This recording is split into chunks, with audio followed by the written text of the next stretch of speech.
Testing, testing, 1, 2, 3, testing, testing. Oh, there's pockets in this dress. Gonna get my first drink of green tea before I spill the tea.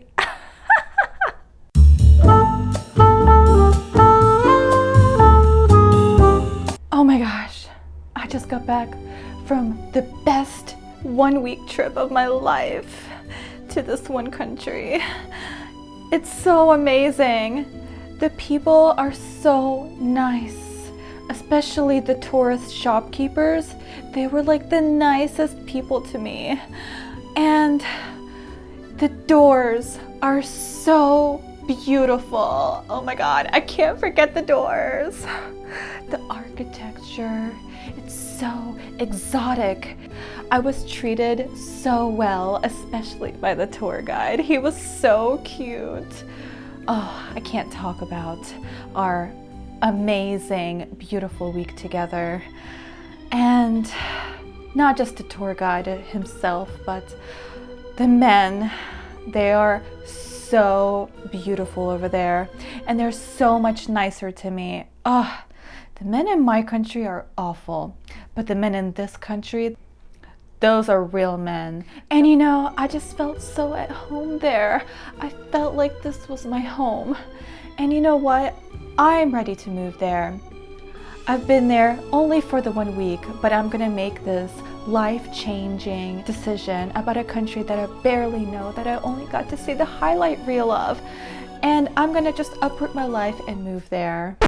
So before you make a huge life-changing decision to move abroad, I have a few important points that I'm going to share with you about what it's really like to live abroad and how drastically different it is than being a tourist for 1 week or 1 month or even just a few months. There's a huge difference with being a tourist in a country and actually living there as a resident and working there and trying to navigate your life.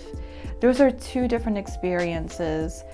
So here is point number 1, which is going to be the overall theme of this talk, and that this is nothing like your vacation. This is just the highlight reel. This is just the Instagram worthy experiences that you're given. Nothing is really real. Things are hyper romanticized. Things are hyper exaggerated.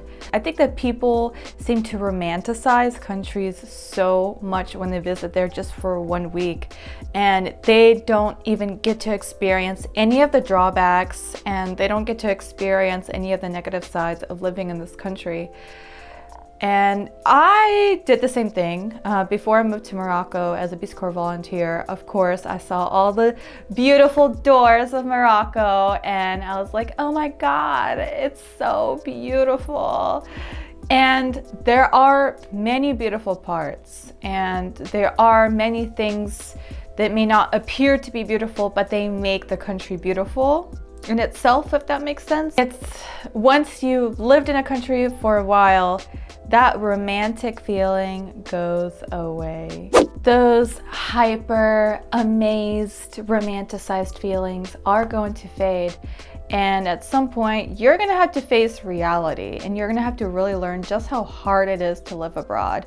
So if you've only come to a country for little bits at a time, for a week at a time, maybe 2 weeks at a time, you're not gonna get the real feel of it, even if you visit many times, but just 1 or 2 weeks is still that vacation mode. You're not gonna understand the full range of what it's like to live in the country and all the different difficulties that one has to overcome when they live abroad. And you're still going to have those positive romantic feelings about the country. You're not gonna have as many of the gripes and complaints that expats feel when they live abroad. So if you're super convinced about moving to this country, one piece of advice I want to give to you is to live there for a few months. Like, live there.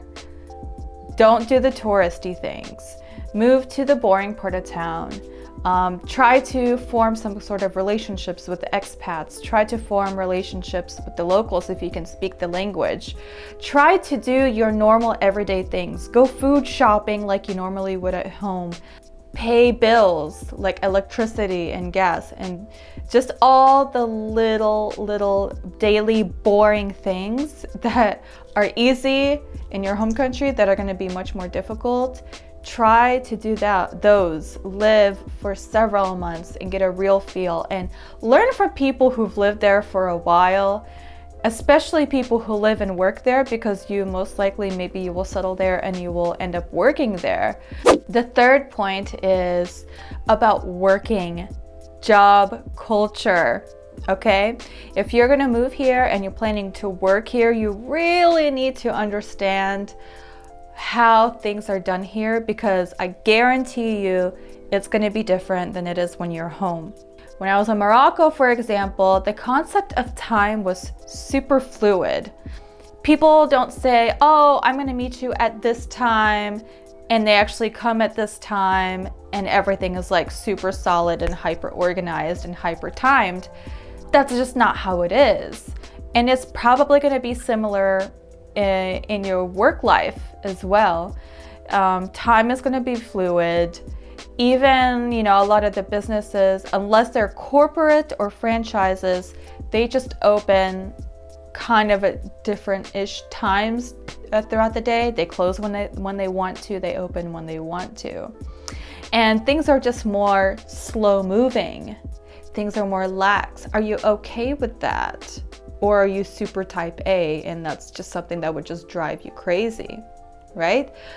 Another thing, Korean culture is like the direct opposite. It's super hyper organized, hyper timed, but it's also super work culture. Like, it's so much work. People work here so much and they work so hard. People will work 12-hour days, 10-hour days, very long days. And unfortunately, that has made South Korea one of the most depressed countries in the world, just because of how big the work culture is here. Are you ready to work long days? Are you ready to have very short breaks? And that even happens with me. I work at an English academy, and 3 days of the week, I work literally with no break, except for a 20-minute dinner break. That's hard. 2 days of the week, I'll work with no break, but it's a little bit of a shorter day, so it makes up for it. But there's still no break for the entirety that I'm teaching. Are you ready for that? So you really need to learn what the work culture is like of wherever you're gonna live if you are planning on working there. Another fourth important point is that your budget is going to be very different than your vacation budget. When you're on vacation, you probably don't think about money too much. You've already spent a lot of money on your hotels, on your flights, on your tours. And heck, why not? Let's go shopping. We're abroad. Like, we're in this beautiful country. Let's buy all of these beautiful dresses. Let's buy all of these amazing souvenirs. Let's wine and dine. Let's go to all of these super nice restaurants. Let's tip the tour guide some extra money. Your budget is going to be so much different than it is when you're on vacation. You're actually going to have to spend a lot less because you're going to be living long term, right? You're not saving up so much extra money to live somewhere for years at a time. You're going to have to budget, and you're going to have to live a much more modest lifestyle. It's not like on vacation, where you have these different tours that you're doing. You have tour guides, you have private drivers, you live in a hotel, you're just so lavish and so amazing. And some of you do travel on a very tight budget, which I totally feel ya. But that's just something to think about, because you're going to have to live on a much tighter budget, like a normal budget. And not only that, but You know, the US, since it is one of the richest countries in the world, salaries are higher, prices are higher, and numbers in general are just higher for everything. Whereas when you live in a different country, your pay is going to be much lower, and you have to get used to that. You have to get used to a much lower salary. You also have to get used to lower prices of things. So it kind of evens out, you know, since things are lower priced. So you still have about the same, maybe more purchasing power. That's just one thing you have to think about. Your life is gonna simplify so much once you actually live in a country rather than vacation there. And the fifth point is, are you okay with living life in a whole different language and with a whole completely different system? The bureaucracy is going to be much different. Paying simple bills, that's going to be done so much differently than what you're used to. Paying your electric bill, paying your water bill, paying your gas bill, paying your internet, your phone, and ordering things. All of it is going to be, the systems are quite different, and it depends on the country. Sometimes it may take way longer than what you're used to. And you have to have the patience for that. You know, that's another thing. You have to be patient when you're living abroad. You really have to be patient, because nothing is going to take as short as you're used to, just because of all the different loops and hoops you have to go through. Especially with language-wise, you know, your language is either going to be non-existent, or it's going to be low, or it's just not going to be native level language. So everything is going to take so much longer trying to explain things and fix problems and things like that. And that brings me up to another point within this is, are you ready to speak another language? Are you ready to buckle down and live life in a completely different language? And that could be really tiring, honestly. Like when I first started Peace Corps and I was learning Arabic, I would go to sleep at 8:30 at night because I was so tired from learning. I was so exhausted from learning the language. And it may not be that exhausting for you, because I was in class for like 8 hours a day, but it's going to be challenging. It's going to be frustrating because people may not even understand what you're trying to say. They may misinterpret what you're trying to say. It's just so important that you know the language as high as you can. Are you ready to live in floor plans that are completely different than what you're used to? The way that houses are built, the materials that are used to build the houses, the floor plans of the houses, the bathrooms, okay? You may have to have a Turkish toilet. Your shower may be like part of the bathroom, so you're gonna have to learn how to squeegee that. And you have to be okay with that. You have to be okay with things just being completely different in every avenue. The next really important point I want to bring up is, and that's for those who don't have partners or who are not married and who are planning on dating here, is understanding how men and women, like their stances in the culture. What are the roles of a man? What are the roles of a woman in this country? Because it's going to be different than where you're from, and you really have, that lesson takes a while to learn. So I would advise that you talk to people who live there and get their insight on things and really listen to what they have to say, because in some countries it's going to be more difficult to date. I mean, I'm just going to be frank with you. Maybe because the roles of men and women are very traditional. The society may be very patriarchal. There may be still high levels of sexism. There may be levels of high sexual harassment in the streets. Are you okay with that? So, for example, in Morocco, when you're traveling with a group, when you have a tour guide, whenever you have a man with you, you're not going to get sexually harassed. But if you're ever by yourself, you are going to get sexually harassed. So that's something you may not even experience when you're traveling to Morocco, because you maybe not be alone. You might not be alone. What about the expectations that would be set on you once you do date someone. They may expect you to act like the woman from that country, and you have to be very strict with your boundaries. And the last point I want to emphasize is that you are not the star of the show anymore. When you are traveling somewhere as a tourist, you're going to be in the touristy places.